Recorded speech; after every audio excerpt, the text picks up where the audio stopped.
Selamat pagi anak-anak. Kali ini Miss Ririn akan menjelaskan tentang kegiatan ekonomi meliputi kegiatan produksi, distribusi, dan konsumsi. Silakan simak dan dicatat ya. Menyebutkan macam-macam kegiatan ekonomi, mendeskripsikan kegiatan produksi, menjelaskan kegiatan konsumsi, mengklasifikasikan kegiatan distribusi, dan menganalisis contoh kegiatan ekonomi di sekitar.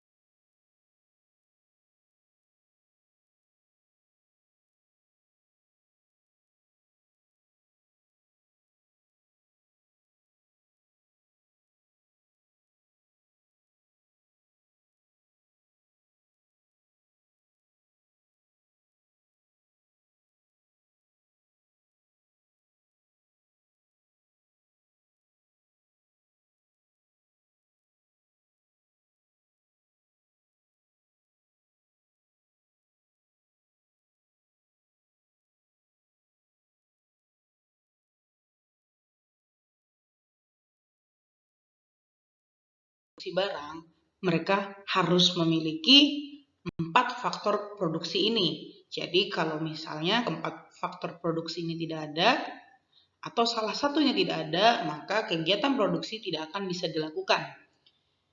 Faktor tersebut yang pertama adalah faktor produksi alam atau sumber daya alam.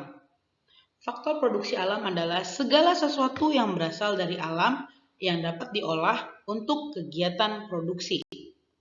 Sedangkan faktor produksi tenaga kerja atau sumber daya manusia adalah sumber daya manusia yang dapat digunakan kemampuannya dalam mengolah sumber daya alam. Yang ketiga, faktor produksi modal atau sumber daya modal. Barang-barang yang dapat digunakan untuk memperlancar proses produksi.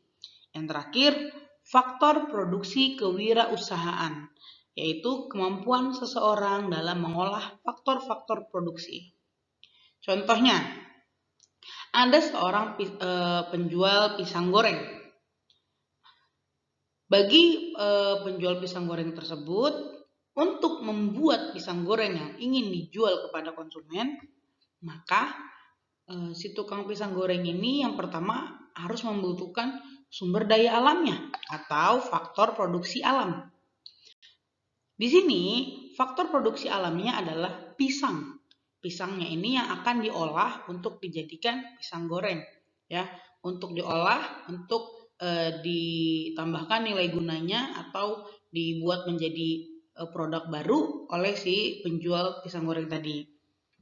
Kemudian faktor produksi tenaga kerjanya di sini adalah si tukang pisang goreng tersebut, ya. Jadi harus ada manusianya, karena manusianya lah yang nanti akan mengolah si sumber daya alam tersebut untuk menjadi barang baru, atau yang akan mengolah si pisang tadi menjadi pisang goreng. Berikutnya faktor produksi modal. Jadi barang-barang apa aja nih yang dibutuhkan tambahannya untuk mengolah si pisang tadi jadi pisang goreng. Nah, faktor modalnya apa? Misalnya kompor, gas, minyak, dan tepung terigu.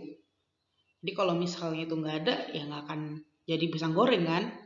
Dan yang terakhir, faktor produksi kewirausahaan. Pisangnya ada, tenaga kerjanya ada, modalnya ada, tapi nggak ngerti nih cara ngolahnya. Si tukang pisang goreng tadi nggak ngerti gimana ya cara mengolah pisang ini jadi pisang goreng. Tidak ada kemampuan buat mengolah faktor-faktor produksi tersebut, ya juga nggak akan bisa. Si pisang tadi nggak akan bisa jadi pisang goreng. Ya, jadi keempat faktor ini harus ada dalam memproduksi suatu barang. Makanya disebut juga sebagai faktor produksi.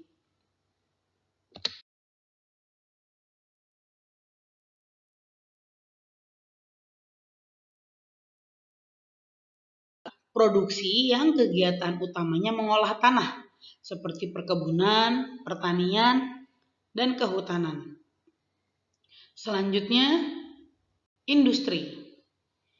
Industri adalah kegiatan produksi yang kegiatannya berusaha mengolah bahan mentah menjadi barang jadi atau barang setengah jadi. Misalnya pabrik konveksi ya, dari mengolah kapas menjadi bahan, lalu kapas menjadi benang, benang diolah menjadi bahan, bahan diolah lagi menjadi pakaian. Nah, itu termasuk industri. Kemudian ada produksi ekstraktif. Ekstraktif ini adalah kegiatan produksi yang kegiatannya mengumpulkan barang yang telah disediakan oleh alam tanpa ada pengolahan terlebih dahulu. Misalnya kegiatan perikanan, kan nelayan nangkep ikan di laut ya langsung tangkap aja kan, langsung dapat dari alam. Ikannya tidak diternak dulu. Begitu juga dengan pertambangan. Para penambang-penambang tersebut ya mereka saat mau ngambil batu bara, mau ngambil nikel, ngambil bauksit ya mereka hanya tinggal gali aja di tanah kan, nggak perlu nikelnya atau batu baranya mau ditambang terus nunggu mateng dulu kan, enggak, tapi langsung diambil aja. Jadi kegiatan ekstraktif ini hanya mengumpulkan barang yang sudah ada di alam tanpa harus nunggu proses matang atau nunggu peternakan dulu, jadi tinggal langsung diambil aja.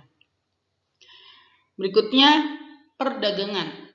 Kegiatan produksi yang bertujuan untuk memindahkan hak milik dari produsen ke tangan konsumen dengan cara memperjualbelikan. Dan yang terakhir, produksi jasa. Produksi yang bertujuan memberikan pelayanan kepada konsumen, seperti guru, dokter, arsitek, perawat, dan lain-lain.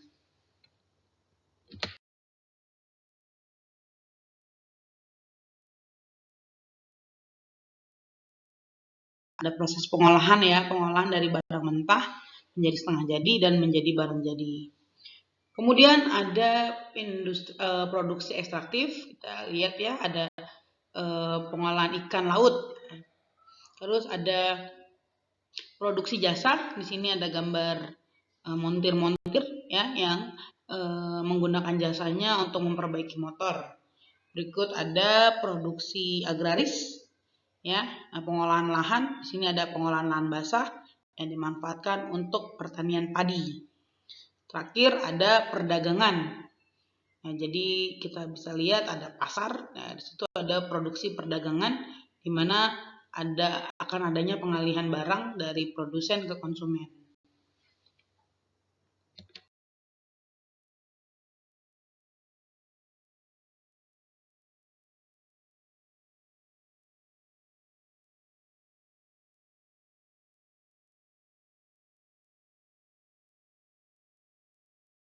Nilai guna barang atau jasa.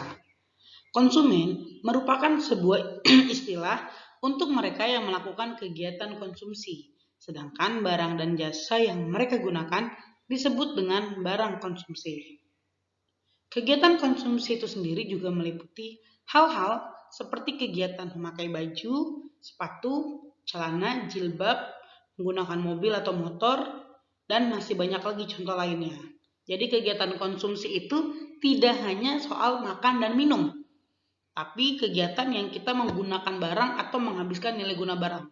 Kayak kalian pakai sampo, terus samponya habis, berarti kalian sudah melakukan kegiatan konsumsi. Apa yang dikonsumsi? Sampo. Seperti itu ya maksudnya.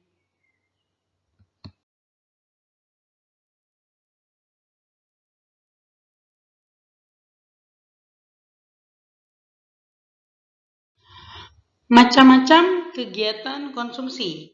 Yang pertama, ada konsumsi rumah tangga keluarga atau RTK. Kegiatan konsumsi ini dilakukan oleh masyarakat untuk memenuhi kebutuhannya sendiri.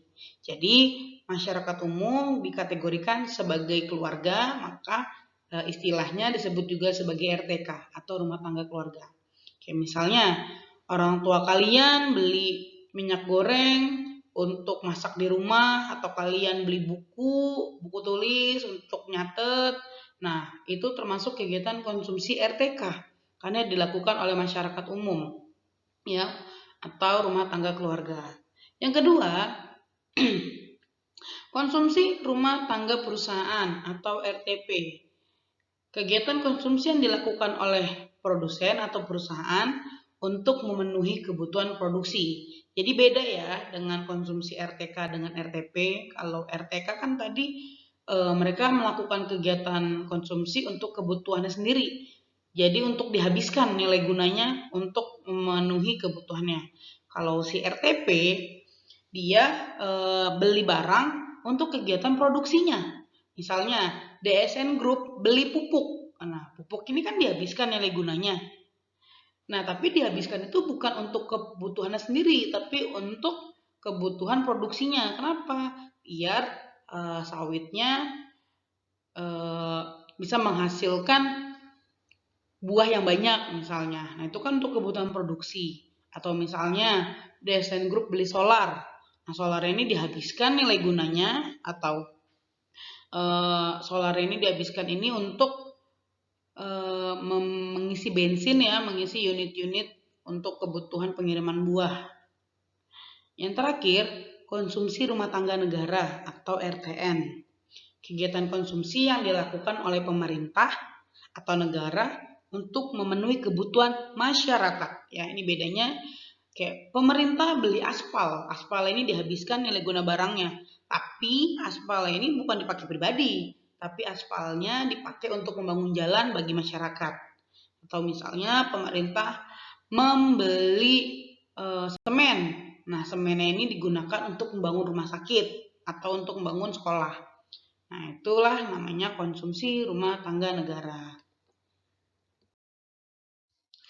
Berikut adalah contoh kegiatan konsumsi. Ya, jadi kita lihat nih. Gambar yang paling atas ada ibu-ibu ya, ibu-ibu tuh lagi pada berebutan baju-baju yang mau lebaran itu. Jadi mereka membeli baju untuk digunakan di hari raya. Ya, itu juga merupakan kegiatan konsumsi. Selanjutnya ada gambar ibu dan anak lagi belanja buah. Nah, yang terakhir ada produsen ya kayaknya nih beli bahan ya, mungkin untuk menjahit baju pesanan. Nah, ini juga merupakan kegiatan konsumsi ya, walaupun konsumsinya nanti akan digunakan untuk memproduksi barang. Selanjutnya, kegiatan yang terakhir, kegiatan distribusi. Distribusi adalah kegiatan menyalurkan barang dari pihak produsen kepada pihak konsumen. Istilah bagi orang atau badan usaha yang menyalurkan barang dagang tersebut adalah distributor. Tanpa adanya distributor, maka barang dagang dari para produsen tidak akan pernah sampai kepada konsumen yang jaraknya sangat jauh dari produsen. Proses distribusi. Ya, jadi proses distribusi ini terbagi menjadi 3. Yang pertama ada distribusi langsung. Nah, distribusi langsung ini adanya pengiriman barang yang langsung dari produsen ke konsumen. Jadi si produsen ini membuat barang dan barangnya ini dijual langsung ke konsumennya. Misalnya kayak pale pentol ya. Pale pentol ini kan buat pentol nih. Dia yang memproduksi pentolnya, malam-malam kan dia bikin bumbu kacangnya, dia bikin pentolnya. Besoknya langsung dijual ke anak-anak. Nah, anak-anak ini kan sebagai konsumen. Nah, jadi distribusi antara produsen dan konsumennya tidak ada perantara. Langsung dari pale pentol ke konsumennya atau ke anak-anak yang beli pentolnya, tidak lewat perantara. Nah, itu yang namanya distribusi langsung. Kemudian distribusi semi langsung. Ya, distribusi semi langsung ini dia pakai perantara, tapi perantaranya ini masih bagian dari agen perusahaan. Ya, jadi siklusnya dari produsen lalu ke agen perusahaan, barulah barang tersebut sampai ke konsumen. Misalnya Tupperware, ya Tupperware. Nah, pasti orang tua kalian punya kan Tupperware di rumah. Nah, Tupperware ini kan diproduksi langsung oleh perusahaan Tupperware. Nah, dia kan jualnya bukan di pasar. Tupperware itu jualnya ke agen-agennya. Jadi siapa yang mau jadi agennya baru dia didistribusikanlah barang tersebut ke agennya. Nanti dari agen-agen tersebutlah yang akan menjualkan produk-produknya. Nah, agen ini bukan orang perusahaan ya, tapi dia yang menjadi mitra. Menjadi mitra itu berarti kerjasama ya, yang menjalin kerjasama dengan si perusahaan. Makanya disebut juga distribusi semi langsung. Karena bukan dari bagian dari produsennya, tapi dia bekerja sama dengan mereka yang mau menjadi mitra atau bagian dari si perusahaan tersebut. Yang terakhir, distribusi tidak langsung. Nah, ini yang banyak kita temukan. Prosesnya agak panjang, makanya barang-barang yang dihasilkan dari distribusi tidak langsung biasanya memang cenderung harganya saat sampai ke konsumen jauh lebih mahal. Karena proses distribusinya panjang, melewati beberapa perantara di mana setiap perantaranya pasti akan mencari untung. Sehingga ketika barang sampai ke konsumen, harganya juga pasti lebih tinggi. Ya, siklusnya dari produsen ke pedagang besar ya. Jadi dari si perusahaan atau pabriknya ini, lalu barangnya dijual atau dibeli oleh pedagang besar, lalu oleh pedagang besar didistribusikan lagi atau barangnya dibeli oleh pedagang kecil, kemudian dari pedagang kecil dibeli lagi oleh warung-warung. Nah, nanti kita bisa dapetin barang-barang produsen tersebut di warung. Misalnya kita mau beli odol Pepsodent ya, beli Pepsodent di warung-warung yang ada di barak-barak. Nah, kok kita bisa sih dapat odol, padahal odol itu kan pabriknya ada di Jakarta. Ya karena dari pabriknya di Jakarta, barang Pepsodent ini dibeli oleh pedagang besar. Ya, terus dikirim nih ke Samarinda. Dari Samarinda dibeli lagi nih sama Glenmart. Nah, sama Glenmart dibeli lagi nih sama pedagang-pedagang yang ada di barak-barak. Terus kita nggak perlu jauh-jauh ke SP, nggak perlu jauh-jauh ke Samarinda, nggak perlu jauh-jauh ke Jakarta, tinggal kita cari warung terdekat, kita bisa dapetin Pepsodent itu. Nah, itulah yang namanya distribusi tidak langsung. Perantaranya lebih banyak, dan yang pasti harganya juga akan lebih tinggi daripada harga di produsen yang langsung.